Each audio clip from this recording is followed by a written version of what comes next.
Hello everyone, in this video I'm going to talk about why your mentality in CS2 sucks, and I'm going to explain to you how you can fix it, so watch the whole video if you really want to improve.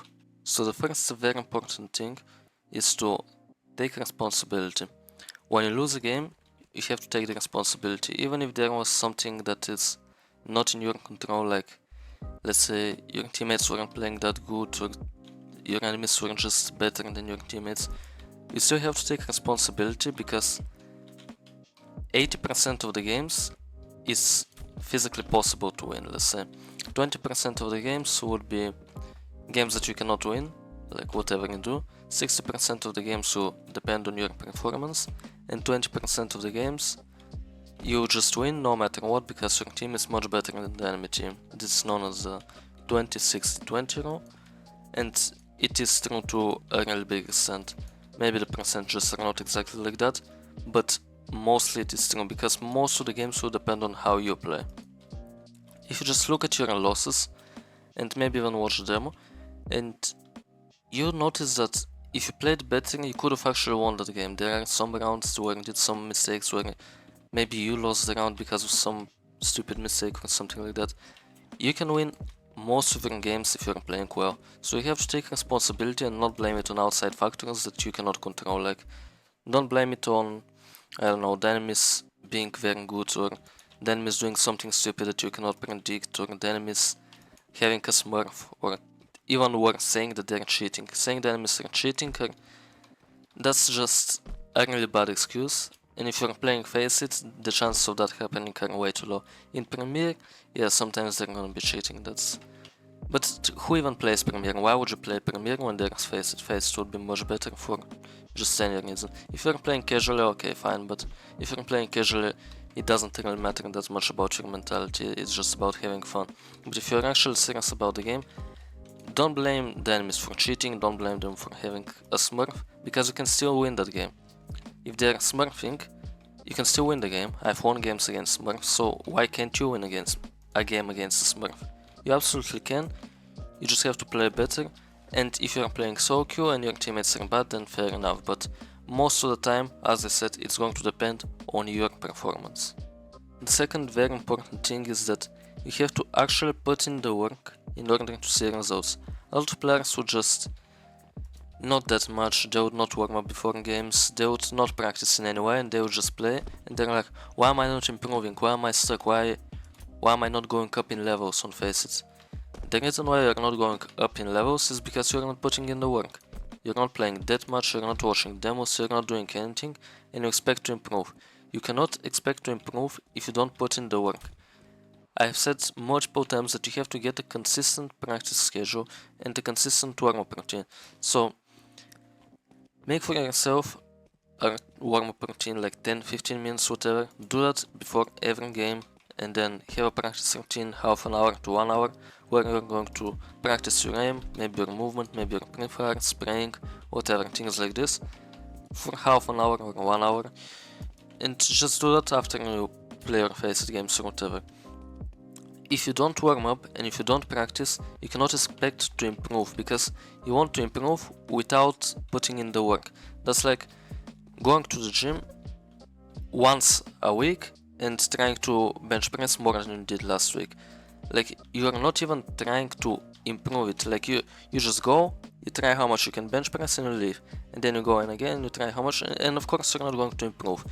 You have to do it consistently, and that's when you're going to start improving, and you have to add on top of it a little bit every time. Like, make the practice routine a little bit more difficult every time you play, and that's how you're going to improve. You have to constantly challenge yourself, and you have to be putting in the work, most importantly. You cannot just sit there and expect to improve. The third very important thing to consider is that when you lose a game, you should learn from that. You shouldn't just keep going, because a lot of players will just play today, let's say 5 games, they're gonna lose 3, they're gonna win 2. Tomorrow they'll play again, they'll win 4, they'll lose 1. And every day like that, they just keep going and they don't go back to see why they lost the game, what went wrong. When you lose a game, you can keep playing for the day, but after you finish playing, just go back at least for a little bit and look at the demo and see, why did we lose this game? why did we lose 13 rounds? Ask yourself in every round, okay, could I have done better in this round? Why did I die here? Okay, I killed 2, but could I have killed the 3rd as well if I positioned myself better?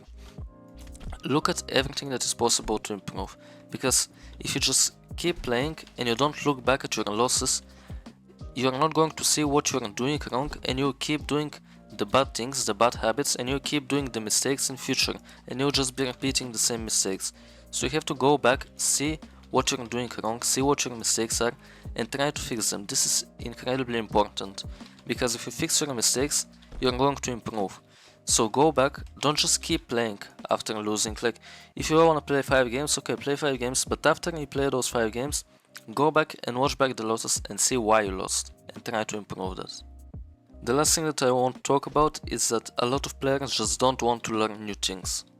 And this is a very big mistake. You have to be learning new things, because if you don't learn new things, yeah, your aim might improve, but this game is not only about aim. You have to learn new things, you have to learn new positions, you have to learn how to play the different positions on the map, you have to learn about new off angles, learn some new utility lineups, learn what's meta, what is very strong to do right now, like what things are important about a certain map. Because if you just play and you just improve your aim, then yeah, you might win some more games, but if you actually learn how to play the map, if you actually learn the positions, if you learn how to play better angles, if you learn what angles are strong, what angles are weak, then you're going to be way better and you're going to improve way more, because it's not going to only rely on your aim. Like, you're not going to only win games because of your aim, you're going to win them off of positioning, you're going to win them off of your utility. And in the days where your aim is off, where you're not feeling your aim, where you're aiming bad, on those days you still do well, because you improve your positioning, you improve your crosshair placement, you improve your utility usage, and all of these things can win you the game when the aim is not there for you. So keep learning new things, because these new things will help you improve and they'll help you perform good even when your aim isn't on the best level that it can be. And learning can also include things about aim, like you can learn better ways to pre-aim, better ways to flick, basically the mechanics of flick, the mechanics of aiming. You can learn about new aim routines, you can learn about what are the efficient ways to practice your aim, not just to go in aimbots and shoot randomly, what is actually like efficient that will actually make you improve, how to practice for specific things, specific scenarios, and that will make you improve even more. So keep learning in order to keep improving. So that's going to be it for this video. If this video helped you, make sure to leave a like and subscribe to my channel to not miss out on any upcoming content. Thank you for watching.